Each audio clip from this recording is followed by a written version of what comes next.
विपद परिचय प्राकृतिक वा गैर प्राकृतिक कारणबाट अकस्मात अस्तव्यस्त तवरबाट देखा पर्ने विपत्तिपूर्ण अवस्था परिकल्पना बाहिरको घटना घटी मानवीय जीवनमा जोखिम आउने विपद हो। मानवीय वा प्राकृतिक कारणले एक्कासी घट्ने घटना जसले ठूलो भौतिक तथा मानवीय क्षति गराई दुःख कष्ट सिर्जना गर्छ त्यो विपद हो। अर्थात् डिजास्टर इज इक्वल्स टु हजार मल्टिप्लाई बाई भनरेबिलिटी क्षति र जोखिमको संयोजन। अब हामी जान्छौँ विपद व्यवस्थापनतर्फ। त्यो अघिको यो विपदको परिचय भयो। अब विपद व्यवस्थापनको परिचयतर्फ जान्छौँ हामी।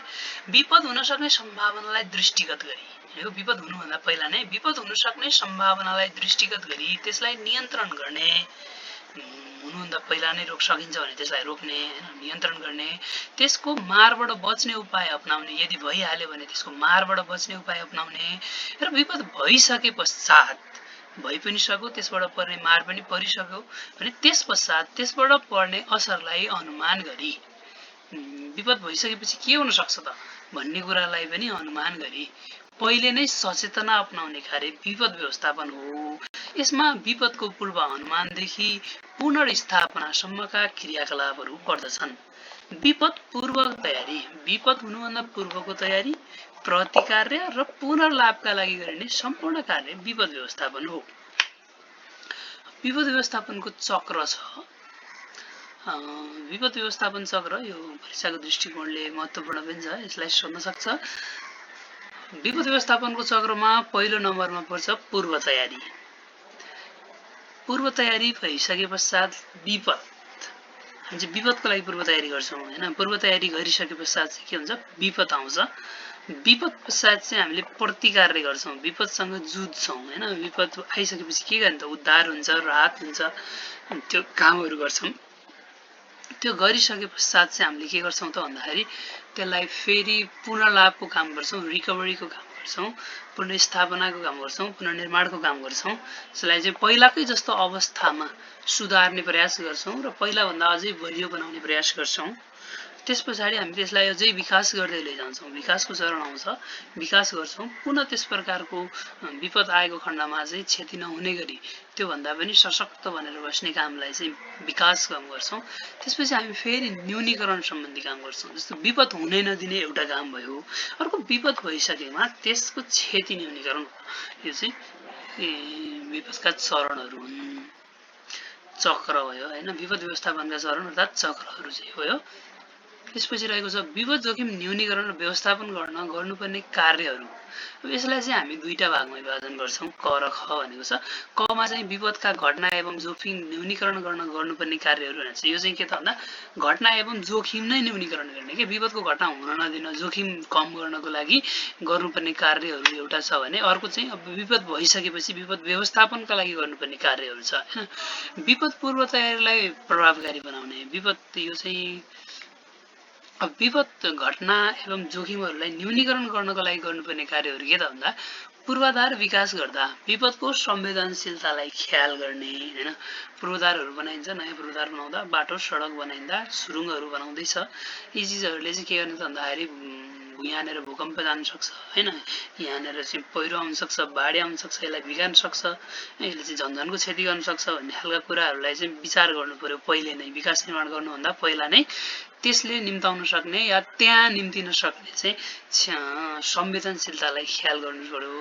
अनि त्यसपछि आसन्न विपद जोखिम न्यूनीकरण गर्न विपद प्रतिरोधी संरचना निर्माण गर्ने भइरहेको हुन्छ पूर्वप्रार पनि भएको छ हैन। त्यो खालका विपदहरूलाई प्रतिरोधी संरचना निर्माण गर्ने यो ठाउँमा पहिरो जान सक्छ प्रत्येक वर्ष बर्खामा पहिरो गइरहेको छ बाढी आइरहेको छ भने चाहिँ त्यहाँनिर टनेल बनाउने हो कि पानीको व्यवस्थापनको लागि उता पहिरो रोक्नको लागि जाली हाल्ने हो कि हैन वैकल्पिक बाटो बनाउने हो कि त्यस्ता कार्यहरू चाहिँ गर्नु पर्यो हैन। अनि मर्मत सम्हारका कार्यहरू गर्ने जस्तै यहाँ लेखेको छ बाढीको जोखिम कम गर्नको लागि बाँध निर्माण गर्ने नदीबाट पानी चाहिँ कटान गरेर पसिरहेको छ भने त्यहाँनिर बाँध निर्माण गरेर चाहिँ त्यसलाई रोक्न सक्यो। वातावरणीय प्रदूषण न्यूनीकरणको लागि हरित ऊर्जाको प्रयोगमा जोड दिने यो जोखिम विपद जोखिम बढ्नुको कारणमा पर्छ वातावरणीय प्रदूषण हैन जलवायु परिवर्तनले गर्दाखेरि चाहिँ विपद जोखिम बढिरहेको हुन्छ यसलाई न्यूनीकरण गर्न हरित ऊर्जाको प्रयोगमा जोड दिने प्राकृतिक स्रोत साधनको विवेकपूर्ण प्रयोग गर्ने वन क्षमताको संरक्षण गर्ने भूउपयोग योजनालाई वैज्ञानिक र वस्तुनिष्ठ बनाई लागू गर्ने अनि नागरिक स्तरमा विपद सम्बन्धी सचेतना अभिवृद्धि गर्ने विपद चाहिँ कति बेला आउन सक्छ के हुन सक्छ विपद आएको छ के गर्ने एक आपसलाई कसरी सहयोग गर्ने त्यो बारेमा चाहिँ सचेतना अभिवृद्धि गरी विपद संवेदनशील समाजको निर्माण गर्ने विपद प्रति साझा बुझाइको विकास गर्ने जनसङ्ख्या वृद्धि र अनियन्त्रित बसाइसरालाई व्यवस्थित गर्ने नदी तथा तटीय क्षेत्रमा बस्ती विकासमा रोक लगाउने व्यवस्थित र दिगो शहरी पूर्वाधार निर्माणमा लगानी गर्ने सूचना तथ्याङ्क अभिलेख तथा प्रतिवेदन प्रणालीलाई प्रभावकारी र चुस्त दुस्त बनाउने यसरी चाहिँ हामीले विपद जोखिम न्यूनीकरण र व्यवस्थापन गर्नुपर्ने कार्यहरूमध्ये जोखिम न्यूनीकरण हुनै नदिनको लागि विपदका घटनाहरू कम गराउनको लागि गर्नुपर्ने कार्य चाहिँ यो भयो अब हामी त्यसै गरी जान्छौँ विपद प्रतिकार होइन विपद व्यवस्थापनतर्फ जान्छौँ है अब हाम्रो चाहिँ विपद त हुन्छ नै पूर्ण रूपले शून्य बनाउन सकिँदैन अब यसलाई व्यवस्थित बनाउन चाहिँ के गर्ने त भन्दाखेरि विपद पूर्व तयारीलाई प्रभावकारी बनाउने विपदको 3 भागमा विभाजन गर्न सक्छ यसलाई हामी विपद व्यवस्थापनमा गर्नुपर्ने कार्यलाई चाहिँ एउटा चाहिँ पूर्व तयारी प्रभावकारी बनाउने भनेको विपद आउनुभन्दा पहिले नै गर्ने काम भयो यो हैन त्यस पछाडि अर्को हाम्रो छ विपद प्रतिकार र उद्धार तथा राहत भनेको विपदको समयमा गरिने काम भयो त्यस पछाडि पूर्ण लाभ भनेको चाहिँ विपद पश्चात विपद सकिसके पश्चात चाहिँ के गर्ने त भन्दा त्यसलाई पुनर्स्थापना गर्ने काम चाहिँ यो अन्तर्गत पर्दछ अब हामी सुरुबाट हेरौँ विपद पूर्व तयारीलाई प्रभावकारी बनाउने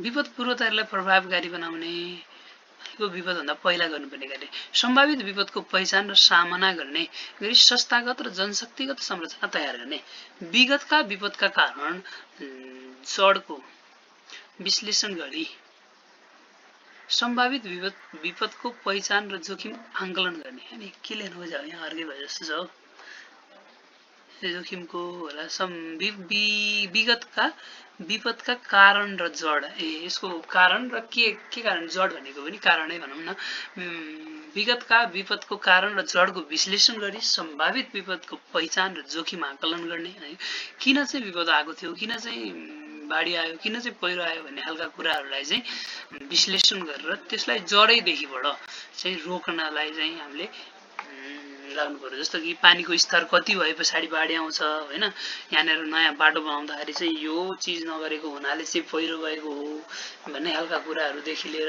यो कारणले गर्दा चाहिँ आगो लागि भएको थियो ढडेलो भएको थियो भन्ने खालको कुराहरूलाई चाहिँ के गर्नु पर्यो कारणलाई र जडलाई चाहिँ विपदको जडलाई नै पहिचान गर्नु पर्यो जोखिमको आकलन गर्नु पर्यो हैन यो चाहिँ विपदभन्दा पहिले गर्ने पर्ने काम अर्को छ भौगोलिक एवं भौगर्भिक अवस्थिति अनुसार डिजास्टर म्याप निर्माण गर्ने भूकम्प लगायत प्रकोपको जोखिम कम गर्न खुल्ला क्षेत्र निर्माण र पहिचान गर्ने त्यो चाहिँ यहाँ चाहिँ बढी जोखिम भएको क्षेत्र हो है भनेर चाहिँ म्याप निर्माण गर्यो भने चाहिँ मान्छेलाई बर्खाको बेलामा यात्रा गर्न होस् त्यो खालकोमा चाहिँ अलिकति पहिला नै सचेत भएर हिँड्नको लागि चाहिँ मद्दत गर्छ भूकम्पको जोखिमले नेपाल एकदम अगाडि छ त्यसकारण चाहिँ खुल्ला क्षेत्रहरू शहरी विकास गर्ने क्रममा नै खुल्ला क्षेत्रहरूको निर्माण र पहिचान गरिराख्ने त्यसपछि पूर्व सूचना प्रणालीको विकास गर्ने उद्धार तथा राहतका लागि पूर्व तयारी बैठकहरू अभिमुखीकरणहरू रिल सिमेक्सहरू सञ्चालन गर्ने विपदको सामना गर्न आवश्यक पर्ने प्रविधि स्रोत र उद्धार राहतको पूर्व तयारी गर्ने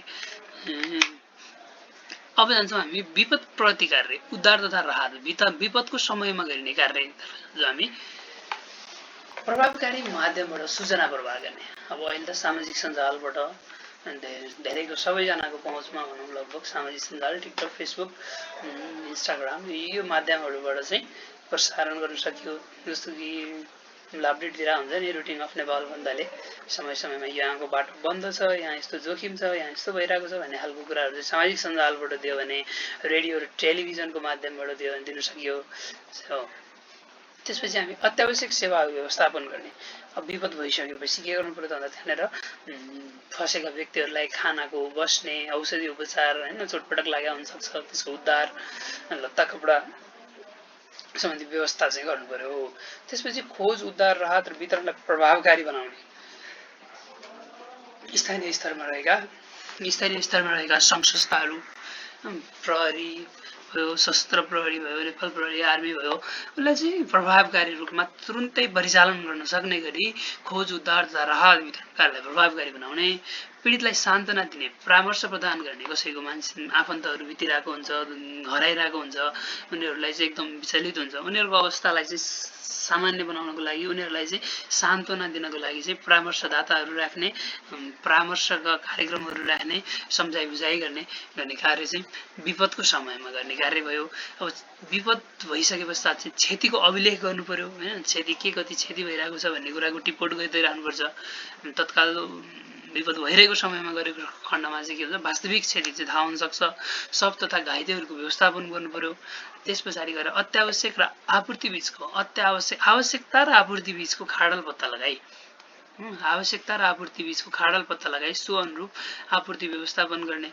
जस्तै कहिलेकाहीँ चाहिँ विपदको उद्धार कार्यमा चाहिँ अवरोध आइरहेको हुन्छ, एम्बुलेन्स जान नमिल्ने हुनसक्छ, कहिलेकाहीँ बाटो अवरुद्ध भएर हुन्छ। त्यसलाई चाहिँ सबभन्दा पहिला चाहिँ के हो त मुख्य आवश्यकता, त्यहाँनिर उद्धारको लागि आउने औषधि उपचार डाक्टरको टिम होस् या बिरामीलाई हस्पिटल लैजानको लागि गर्नुपर्ने होस् या एम्बुलेन्स आउनुपर्ने होस् या दमकल आउनुपर्ने होस्, त्यस्तो चिजहरूलाई चाहिँ आउनबाट रोक्ने चिज चाहिँ जुन केले रोकिरहेको छ त, के कारणले चाहिँ हुन सकिरहेको छैन प्रभावकारी भन्ने कुरालाई चाहिँ पत्ता लगाएर त्यसको व्यवस्थापन गर्ने, उद्धार र राहत प्रभावकारिताको पुनरावलोकन गर्ने र सुधार गर्दै जाने छ।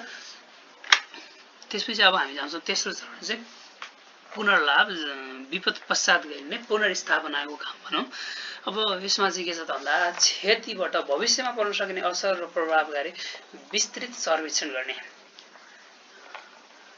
अब क्षतिबाट भविष्यमा पनि पुग्न जान सक्छ कि भन्ने खालको कुराहरू होला होइन, त्यसको पुनः बाटोसाटो सडकहरू हो भने त्यसको पुनः निर्माण गर्नुपर्ने होला, त्यसले कति दिनसम्म बाटो अवरुद्ध गर्छ होइन, त्यो सेवा अवरुद्ध गर्छ, त्यो खालको कुराहरूलाई चाहिँ त्यसको असर र प्रभावबारे चाहिँ विस्तृत सर्वेक्षण गर्ने र वैकल्पिक उपायहरू अपनाउनको लागि चाहिँ अत्यावश्यक हुने भयो।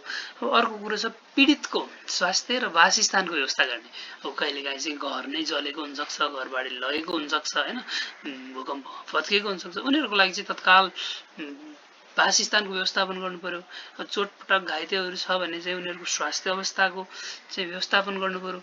जीविकोपार्जनको लागि कार्यक्रमहरू सञ्चालन गर्नु पर्यो। कहिलेकाहीँ उसले घरमा भएका सम्पूर्ण चिजहरू नष्ट हुन्छ, नागरिकतादेखि लिएर डकुमेन्टदेखि लिएर खानेकुरादेखि लिएर सम्पत्तिदेखि लिएर सबै चिज नष्ट भइसकेपछि उसलाई अब फेरि पुनस्थापित हुनको लागि जीविकोपार्जन गर्नको लागि चाहिँ कार्यक्रमहरू सञ्चालन गर्नु पर्यो।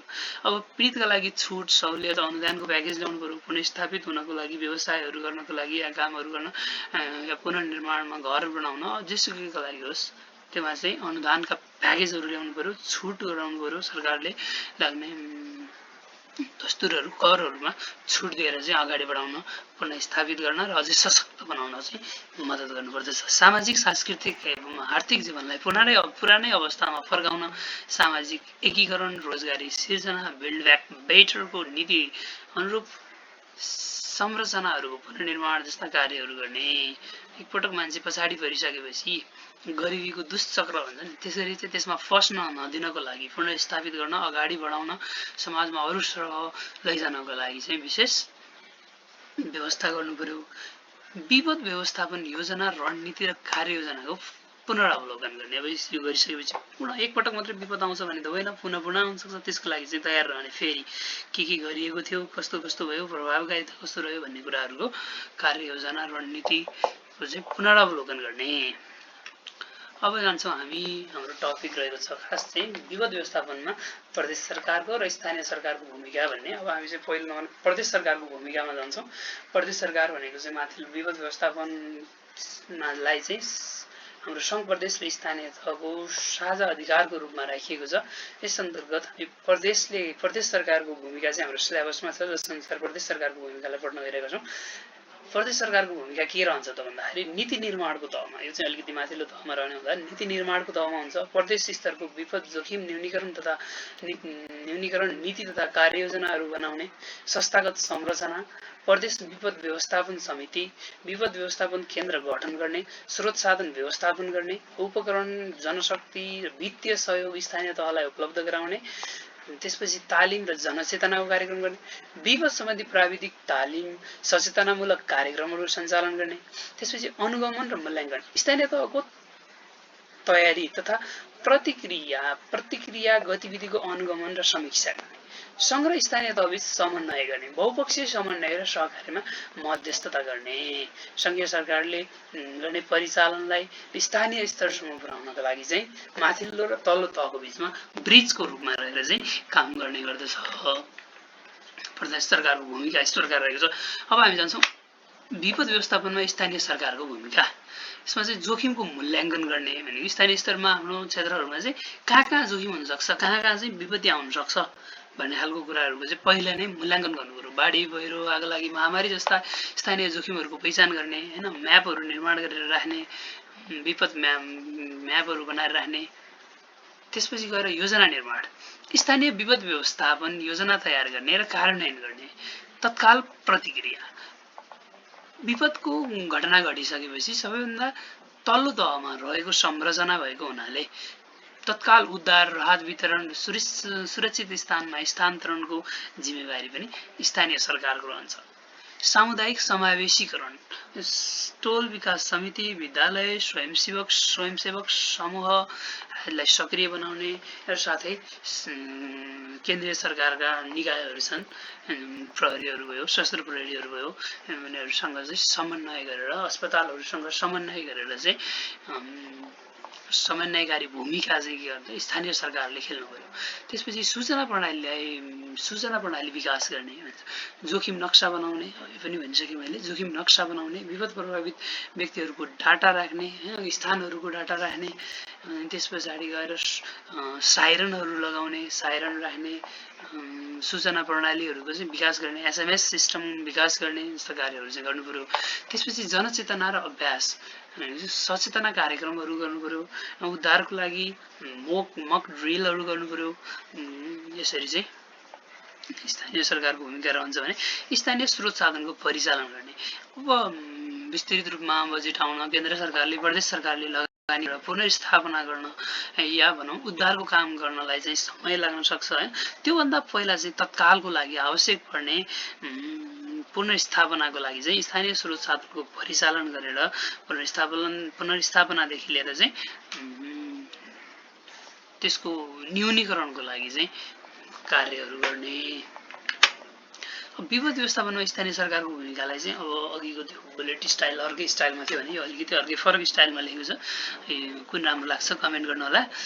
विपद व्यवस्थापनका लागि आवश्यक स्थानीय नीति, योजना र बजेट तर्जुमा गर्ने, विपद व्यवस्थापनका लागि पालिकाभित्र सरकारवालालाई प्रशिक्षण दिने, विपद व्यवस्थापनका लागि आवश्यक सामग्रीहरू, एम्बुलेन्स, बारुण यन्त्र लगायतको व्यवस्थापन गरिराख्ने, विपद जोखिममा रहेका वर्ग तथा समुदायलाई मध्यनजर गरी विशेष योजना तथा कार्यक्रम बनाई कार्यान्वयन गर्ने, भौतिक संरचना निर्माण गर्दा स्वीकृत मापदण्ड पालना गर्ने गराउने, विपदको समयमा राहत र पुनर्स्थापना सम्बन्धी कार्यक्रमहरू सञ्चालन गर्ने र त्यसमा पारदर्शिताको प्रवर्धन गर्ने।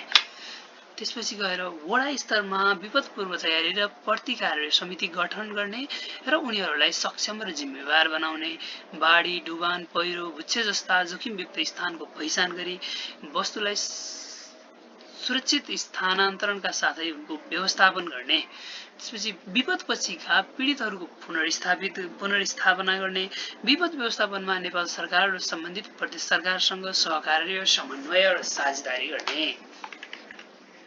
यसरी चाहिँ आजको टपिक सकिएको छ।